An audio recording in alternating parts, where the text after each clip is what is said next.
하나님의 말씀 함께 보시겠습니다. 레위기 12장 1절에서 5절까지의 말씀입니다. 구약성경 162면 어간에 있습니다. 여호와께서 모세에게 말씀하여 이르시되 이스라엘 자손에게 말하여 이르라. 여인이 임신하여 남자를 낳으면 그는 이레 동안 부정하리니 곧 월경 때와 같이 부정할 것이며 여덟째 날에는 그 아이의 포피를 뵐 것이요 그 여인은 아직도 33일을 지내야 사녀리 깨끗하리니 정결하게 되는 기한이 차기 전에는 성물을 만지지도 말며 성소에 들어가지도 말 것이며 여자를 낳으면 그는 두 이레 동안 부정하리니 월경할 때와 같을 것이며 사녀리 깨끗하게 되면 66일을 지내야 하리라. 아멘. 레위기 12장은 부정의 문제를 다루고 있습니다. 이를테면 2절에 보면 여인이 임신하여 남자를 낳으면 그는 이레 동안 부정하리니 곧 월경할 때와 같이 부정할 것이며 라고 말하고 있죠. 짧은 구절인데 부정이라는 말이 두 번이나 나옵니다. 또 5절에는 여자아이를 낳는 경우가 나오는데 그때도 산모가 부정하게 된다고 말하고 있죠. 자, 부정함이란 불결함, 더러움을 뜻하는 말입니다. 이렇게 12장은 부정하게 되는 상황을 문제 삼고 있고 이어지는 6절부터는 이 상황을 벗어나 정결하게 되는 방법을 이어가고 있습니다. 산모는 부정한 기간이 다 지나면 어린 양과 비둘기를 제물로 준비해서 번제와 속죄제를 드려야 합니다. 집이 어려우면 비둘기 2마리만 가지고 제사를 준비할 수도 있죠. 이와 같은 절차를 마치면 8절 끝부분에서 보듯이 다시 정결하게 됩니다. 정결함은 깨끗하다는 말이니까 여기서의 주제는 더러움과 깨끗함이라고 다시 말해 볼 수 있겠습니다. 이것은 레위기 11장부터 시작해서 15장에 이르도록 계속되는 주제이기도 하죠. 11장에 보면 동물을 깨끗한 것과 그렇지 않은 것으로 구별해서 부정한 동물은 먹을 수 없다 이렇게 말하고 있습니다. 12장에서는 방금 본 것처럼 출산으로 산모가 부정하게 되는 일을 다루고 있고 13장과 14장은 피부병과 또 의복이나 집에 생기는 곰팡이로 생기는 부정함에 대해 다루고 있습니다. 그리고 15장에 가서는 몸에 유출이 생겨서 부정하게 되는 경우를 언급하고 있죠. 그 레위기는 여기서 보듯 아주 여러 장에 걸쳐서 사람이 부정하게 되는 일, 그러니까 더러워지는 일에 대한 일을 다루고 또 이럴 때 어떻게 대처해야 하는지 그 후속 절차를 이야기하고 있습니다. 다시 그 11장부터의 5장에 걸친 주제를 꼽아본다면 음식, 출산, 피부병, 곰팡이, 유출이라고 말할 수 있는데 평소 우리가 그렇게 중요하게 다뤄본 주제는 아니라고 말할 수 있겠습니다. 한편 우리 귀에 중요해 보이는 것들을 떠올려 보자면 요즘의 세상의 관심사는 이런 것이겠죠. 우리나라의 최대 이슈는 대통령 선거였습니다. 아마도 이 일로 몸져 눕는 사람들도 있을 것이고 누웠다가 벌떡 일어나는 사람도 있을 만큼 우리 인생에 아주 중요한 사건으로 여겨지죠. 또 나라 밖의 최고의 이슈는 우크라이나 전쟁이라고 말할 수 있겠습니다. 전쟁이 일어난 지 한 달쯤 되었는데 사상자가 수천 명이고 피난민만 300만이 넘었다고 알려져 있습니다. 이 때문에 물가도 흔들거리고 주가도 흔들거리고 가깝게는 휘발유값이 오르고 있는 것만 보아도 먼 곳에서 벌어진 일이지만 우리 삶에 끼쳐지는 그 여파를 짐작해 볼 수 있죠.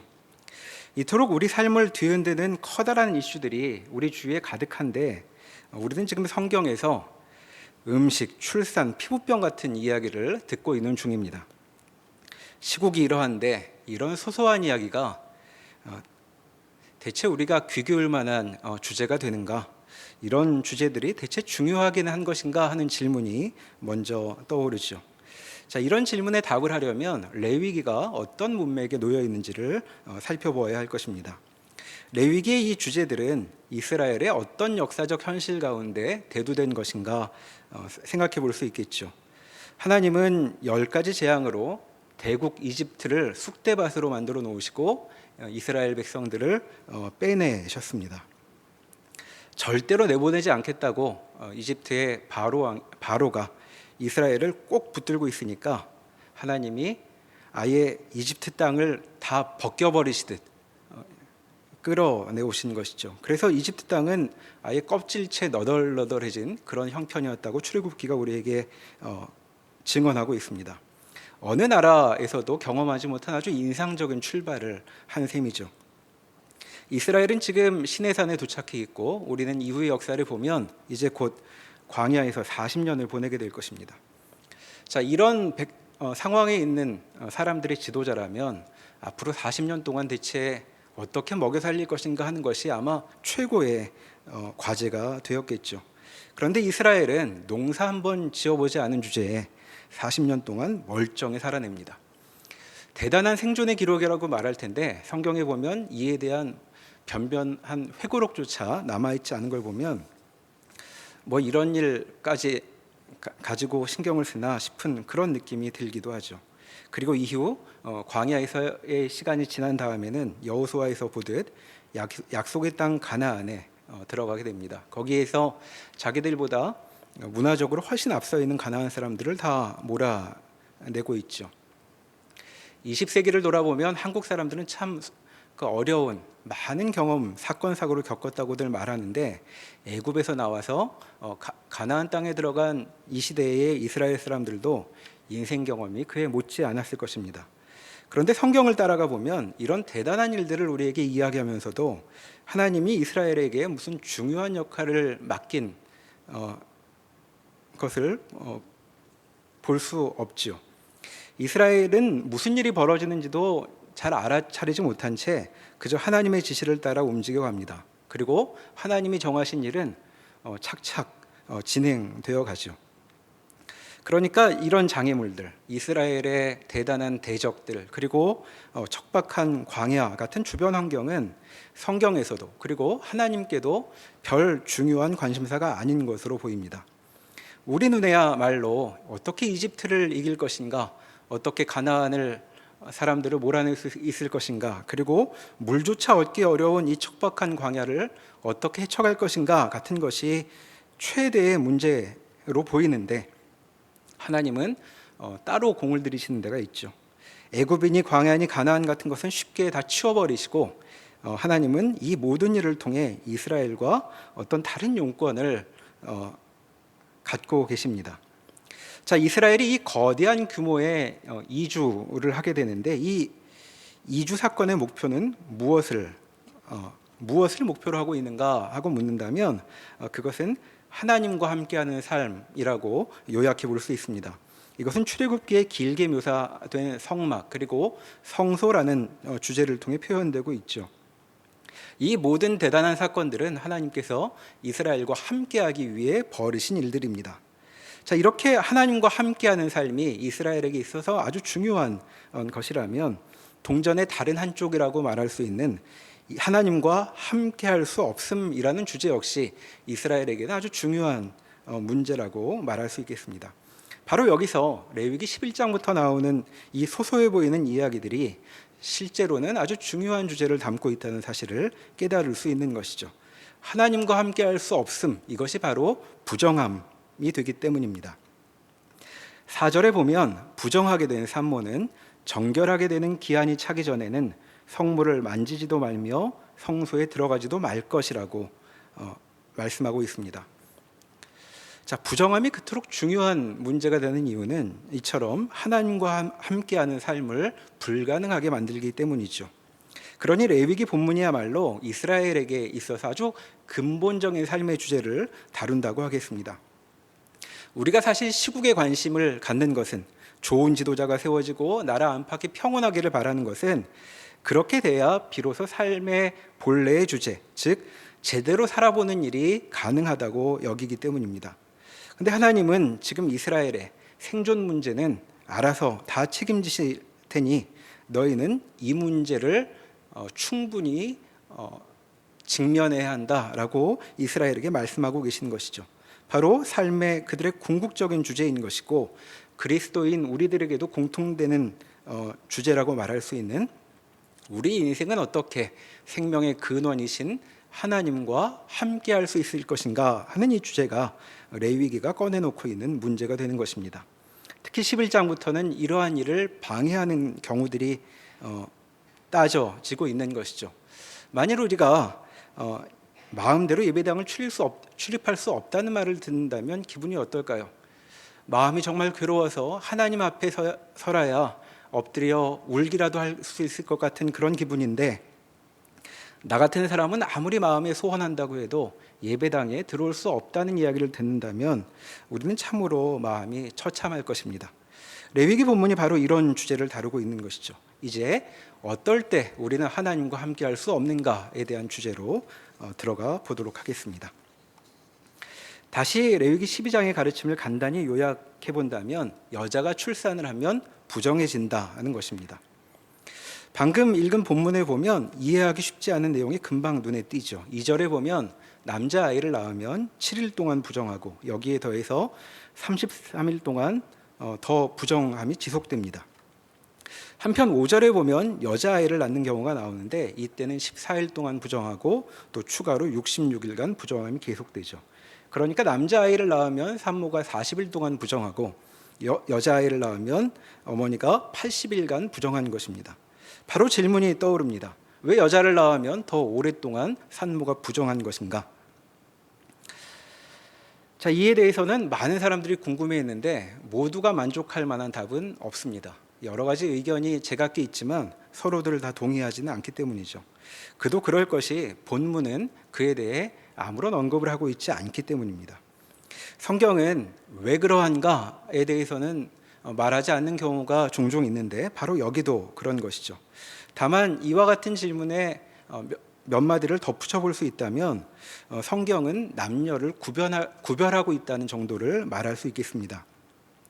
레위기 27장에 가보면 거기 그 하나님께 사람을 바친다고 서원했을 경우에 돈을 내고 그 사람을 직접 바치지 않고 대신할 수 있는 경우가 나옵니다. 거기 보면 남자의 경우보다 여자를 서원했을 경우에 바치는 값이 3분의 2 정도 낮죠.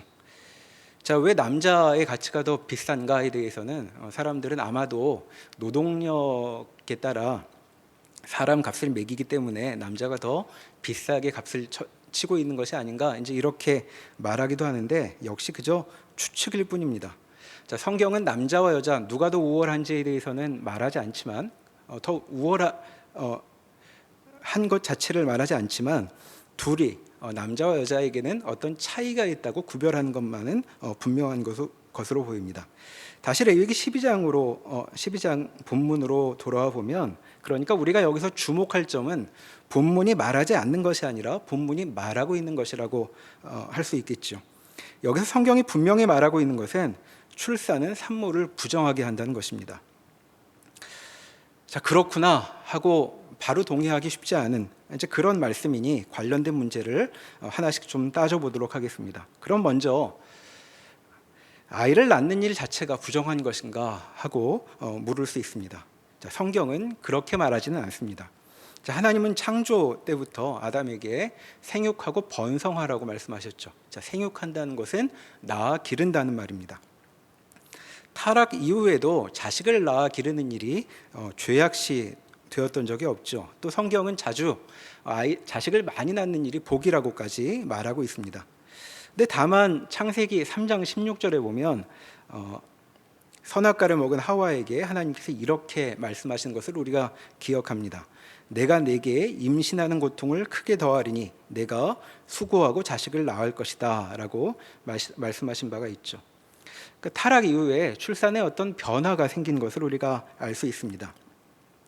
출산의 수고, 고통이 더할 거라고 말하니까 우리는 타락으로 인해 출산할 때 여자들에게 고통이 더 심해졌구나 정도를 생각했는데 지금 여기 레위기를 보니까 이 더해지는 고통에는 더러워짐이라는 위험이 동반되고 있는 것을 알 수 있게 됩니다. 자, 성경은 출산에 큰 위험이 따른다고 말하는데 그 가장 큰 위험은 산모를 부정하게 하여서 그가 하나님과 함께 할 수 없게 하는 것, 그것을 아주 큰 위험으로 지금 꼽고 있는 것이죠. 자, 그러면 출산으로 왜 산모가 부정해지는 것일까? 그 실마리가 본문 12장 2절에 이렇게 나와 있습니다. 여인이 임신하여 남자를 낳으면 그는 이래 동안 부정하리니 곧 월경할 때와 같이 부정할 것이며. 자, 똑같은 표현이 5절에도 반복되어서 두 이래 동안 부정하리니 월경할 때와 같을 것이며 라고 말하고 있습니다. 그러니까 출산 때의 부정은 월경할 때의 부정, 곧 생리로 인한 부정과 같은 것으로 취급되고 있는 것이죠.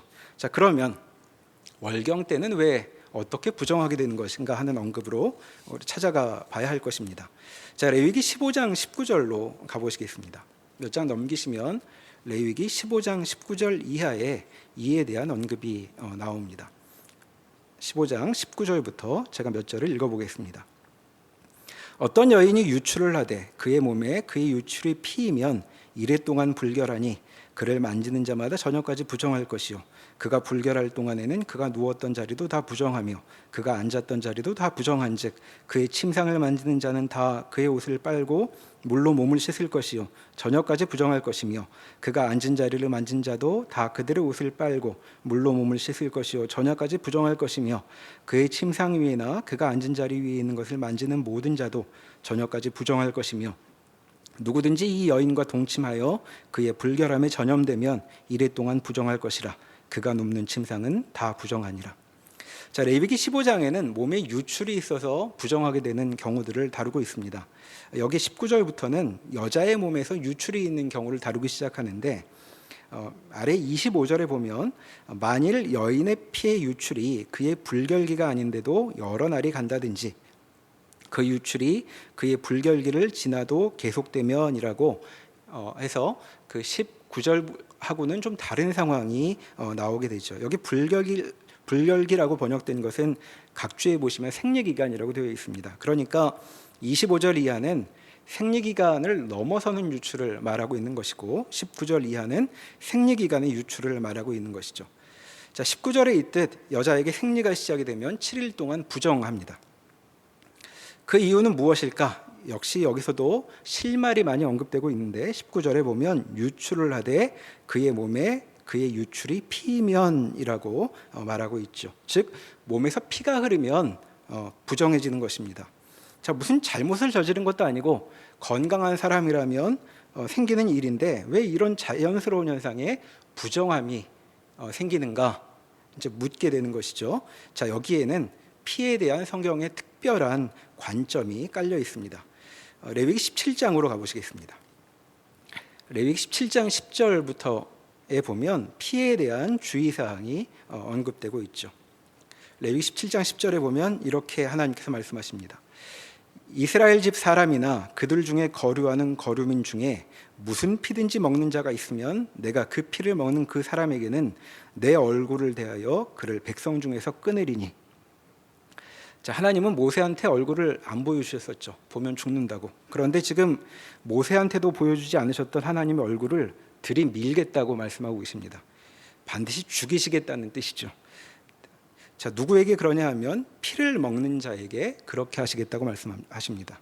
도대체 왜 그렇게까지 하시나? 그 이유가 11절에 나와 있죠. 피의 의미가 이렇게 설명됩니다. 육체의 생명은 피에 있음이라 내가 이 피를 너희에게 주어 제단에 뿌려 너희의 생명을 위하여 속죄하게 하였나니 생명이 피에 있으므로 피가 죄를 속하느니라. 또 아래 14절에도 보면 모든 생명은 그 피가 생명과 일체라. 그러므로 내가 이스라엘 자손에게 이르기를 너희는 어떤 육체의 피든지 먹지 말라 하였나니 모든 육체의 생명은 그것의 피인즉 그 피를 먹는 모든 자는 끊어지리라. 자, 피는 생명을 뜻한다고 되어 있습니다. 자, 창세기와 출애굽기에 보면 생명을 빼앗는 일이 아주 엄중하게 취급되고 있다는 것을 우리는 볼 수 있습니다. 다른 이의 생명을 뺏고도 그냥 넘어가는 법은 없죠. 자, 이 잘못에 대해서는 반드시 생명으로 갚아야 한다고 말씀하고 있습니다. 자, 이렇게 하나님은 생명을 빼앗는 일을 아주 혐오하시는데 바로 피가 생명을 뜻한다는 것이죠. 그러니까 피를 먹는 것도 금지되고 있는 것입니다. 자, 하나님이 만드신 세상에서 생명은 더없이 고귀하게 취급되고 있는데 바로 그 이유에서 피도 이렇게 주의해야 되는 대상이 되는 것이죠. 심지어 피는 먹을 수만 없는 것이 아닙니다. 이어지는 15절을 보시면 또 스스로 죽은 것이나 들짐승에게 찢겨 죽은 것을 먹은 모든 자는 본토인이거나 거류민이거나 그의 옷을 빨고 물로 몸을 씻을 것이며 저녁까지 부정하고 그 후에는 정하려니와라고 말씀이 이어지고 있습니다. 자, 죽어서 몸에서 피가 흘렀던 사체도 그것을 먹는 것만으로도 부정해진다는 것이죠. 그러니까 피가 흐르는 일, 그런 것 근처에는 가지 말라고 지금 말씀하고 있는 것입니다. 왜 그러한가? 자, 피가 흘렀다는 것은 생명이 빠져나가는 것을 뜻하기 때문이죠. 그러니까 생명이 빠져나가는 것은 접촉도 금지되고 금기로 여겨지고 있는 것입니다. 자, 생명이 빠져나가는 일에 어떤 식으로든 관계된다면 부정해지는 것이죠. 곧 더럽혀지는 것입니다. 자, 이런 말씀에 비추어 볼 때 월경이 몸을 더럽히는 것은 몸에서 피가 빠져나가기 때문이라고 말할 수 있겠습니다. 즉 생명의 유출을 뜻하는 것이죠. 자, 생명의 유출, 생명이 빠져나간다는 것은 곧 죽음에 다가서는 일로 여겨지는 것입니다. 자, 하나님의 백성에게 죽음에 다가서는 일은 더러운 일이다라고 말씀하고 있는 것이죠. 바로 이와 같은 관점에서 출산 때도 피가 많이 흐르니 부정하다고 말할 수 있겠습니다. 그런데 성경이 문제 삼고 있는 것은 그저 피만이 아니죠. 다시 레위기 15장으로 가보시면 여기에는 이제 여러 종류의 유출병을 다루고 있습니다. 아까 19절부터는 여자의 경우였는데 1절부터 17절까지는 이제 남자에게 해당하는 부정하게 되는 경우들이 나와 있죠. 먼저 2절부터 15절은 아마도 성병으로 인한 유출의 경우들을 부정하다고 말을 합니다. 그리고 16절과 17절에 보면 성관계를 할 때 정액을 배설하는 경우도 여기에 포함시켜 언급하고 있습니다. 자, 이 경우는 피가 아니지만 몸에서 생명을 가리키는 무언가 빠져나가는 일 자체를 이제 부정함과 관계짓고 있다고 말할 수 있겠습니다. 자, 그래서 18절에 보면 이렇게 말씀하고 있죠. 남녀가 동침하여 설정하였거든 둘 다 물로 몸을 씻을 것이며 저녁까지 부정하리라. 자, 여자만의 문제가 아닙니다. 자, 생육하고 번성하기 위해서는 피할 수 없는 성행위 자체가 부정함을 가져온다고 말하고 있는 것이죠. 자, 여기서도 쉽게 이해하기가 어렵습니다. 대체 어쩌자는 말씀인가 하는 질문이 들게 되는 것이죠. 대체 우리 보고 생육을 하라고 하시는 것인지 말라고 하시는 것인지 하는 질문이 듭니다.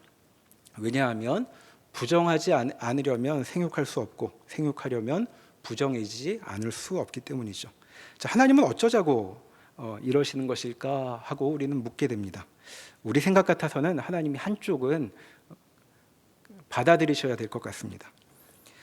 자, 부정해지지 않게 하려면 생육하라는 말을 포기하시든지 아니면 생육하고 번성하라고 하셨으니까 부정한 것을 인정하시든지 하셔야 될 것 같죠. 그런데 하나님은 이런 질문을 모르시는 것처럼 이 두 가지를 다 말씀하고 계십니다. 너희는 생육하고 번성하여라. 그러나 그 과정에서 너희는 더럽혀질 것이다. 이제 이렇게 말씀하고 계신 것이죠.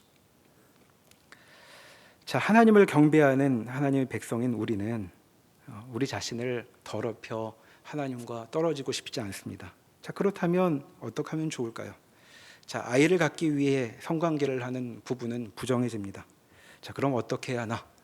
자, 성경에 답이 나와 있습니다. 다시 깨끗해질 수 있다는 것이죠. 자, 어떻게 하면 깨끗해질 수 있습니까?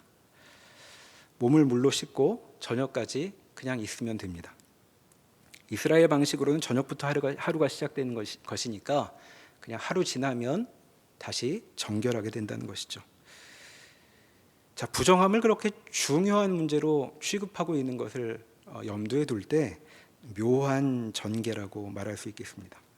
부정함이라는 문제가 그렇게 중대한데 다시 정결해지는 일은 너무 쉬워 보이기 때문이죠.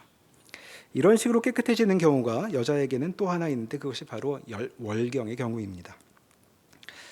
여자가 생리를 하게 되면 일이 아주 복잡해집니다. 앞에서 읽었던 것처럼 생리 중인 여자가 누운 곳, 앉은 곳은 다 부정하게 되고 그 여인과 접촉한 사람도 다 부정해집니다. 그리고 그 여인이 앉았던 곳을 건드리는 사람은 하루 종일 부정하게 되고 옷도 빨아야 되고 몸도 물로 씻어야 하게 되는 것이죠. 생리 중인 여인과 동침을 하는 남자는 여인과 마찬가지로 7일 동안이나 부정하게 된다고 말하고 있습니다. 이렇게 신경 써서 피해야 할 일들이 수두룩한데 의외로 월경을 한 당사자가 깨끗해지는 방법은 아주 간단합니다. 자, 생리 중인 여인은 부정하게 되어 7일 동안 이 부정함이 계속되는데 이제 7일이 지나면 정결하게 되죠. 그런데 그때는 그는 옷을 빨 필요도 없고 몸을 씻을 필요도 없습니다. 그냥 가만히 있으면 됩니다. 그에게 접촉했던 사람들은 씻고 닦고 해야 되는데 당사자는 그럴 필요가 없는 것이죠. 부정함이라는 상태를 7일 동안 견뎌내기만 하면 다시 돌아오는 것입니다.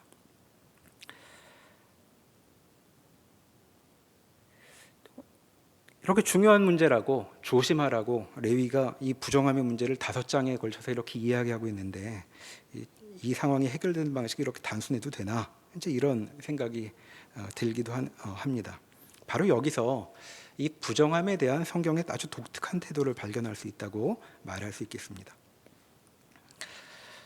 자, 부정함은 아주 중요한 문제인데 그런데 이 문제를 대할 때 여기서 중요한 이슈는 문제를 어떻게 해결할까 하는 방안이 아니라고 말하고 있는 것이죠. 자, 우리는 문제가 생기면 보통 이런 식으로 행동을 하죠. 대체 원인이 뭐였을까? 이런 걸 생각을 합니다.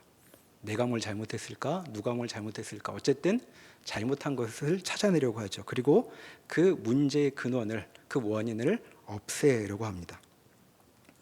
사실 부정을 피할 수 있는 가장 좋은 방법은 그냥 존재를 없애버리면 됩니다.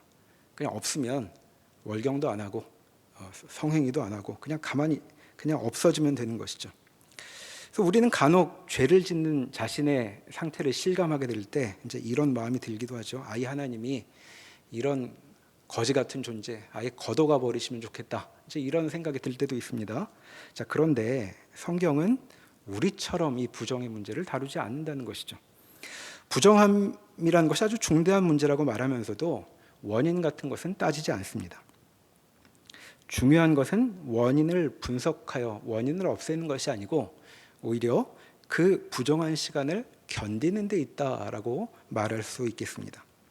그러니까 레위기가 이 주제들을 다루면서 관심의 초점으로 삼고 있는 것은 남자하고 다르게 여자가 뭘 잘못했는지 뭐 이런 원인의 문제가 아니고 우리에게 이런 문제가 있다는 것입니다.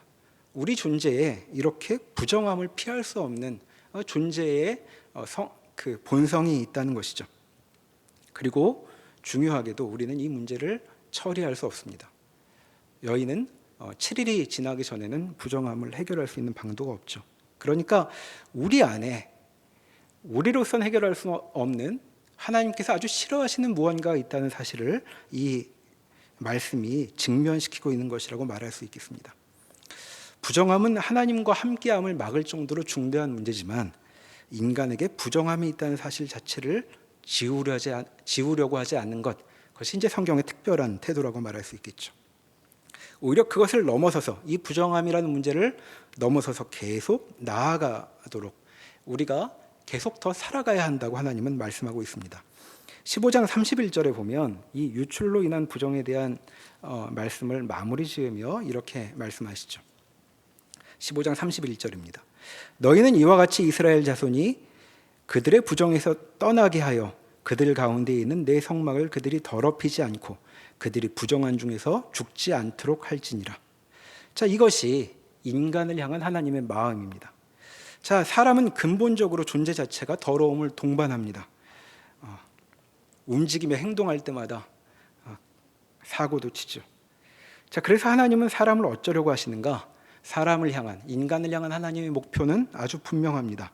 그들이 부정한 중에서 죽지 않도록 할지니라.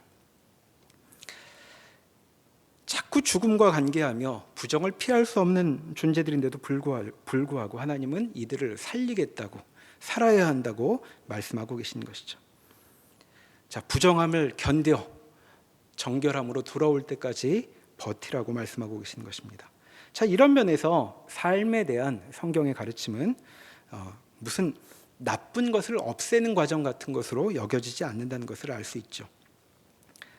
자, 우리의 인생은 더러운 것을 씻어 없애는 데 목표가 있는 것이 아닙니다. 인간이라는 존재 자체가 부정함을 동반하는 것이죠. 물론 그래서 우리는 부정해도 된다고 말할 수는 없습니다. 하나님과 함께함을 깨트릴 정도니 이것은 아주 중요한 문제인 것이죠. 자, 그러니까 우리는 이 문제를 아주 주의해야 하는데 어떻게 주의해야 할까요? 자, 죄 짓는 것이 싫다고 당장 하나님께서 고쳐내라고, 아니면 날 죽여달라고 그렇게 아우성칠 일이 아닙니다. 해결의 방식은 하나님께 있는 것이니 하나님께서 정하신 대로 부정함을 견디며 이 시간을 지나야 하는 것이죠. 그러니까 부정함은 조심스럽게 대해야 하지만 우리에게 이 부정함이란 감수하고 넘어서야 할 과정이라고 말할 수 있겠습니다. 하나님은 우리에게 잘못하면 죄를 회개하라고 하셨지, 죄를 지으면 너는 아웃이다 이렇게 말씀하시지 않고 있는 것이죠. 이것이 자꾸 때가 타 더러워지는 우리를 향한 하나님의 태도라고 말할 수 있겠습니다. 자, 우리가 하나님과 함께하는 삶을 누릴 사람이라면 하나님이 그러하시듯 우리의 부정함을 괴로워할 것이며, 그리고 주께서 이 문제를 해결하실 때까지 주의 방식을 기다려야 하는 것이 하나님의 사람에게 어울리는 반응이라고 말할 수 있겠습니다. 자, 여기서 이 본문과 관련된 주제를 하나 더 생각해 볼 수 있겠습니다. 다시 가만히 그 15장 19절부터의 월경과 관련된 규정을 살펴보도록 하죠. 자, 여인이 생리 중일 때 부정함을 피하려면 자, 어떤 장면이 연출되는가 한번 그려보면 좋겠습니다. 자, 그 주변에 있는 사람들이 자신을 더럽히지 않으려면 이 여인이 생리 중이라는 사실을 유념해야 합니다. 그리고 그 여인 옆에서는 정말 조심해야 되죠. 절대 그 여인이 닿은 곳을 건드리면 안 됩니다. 물론 그 여인에게 접촉해서도 안 되죠.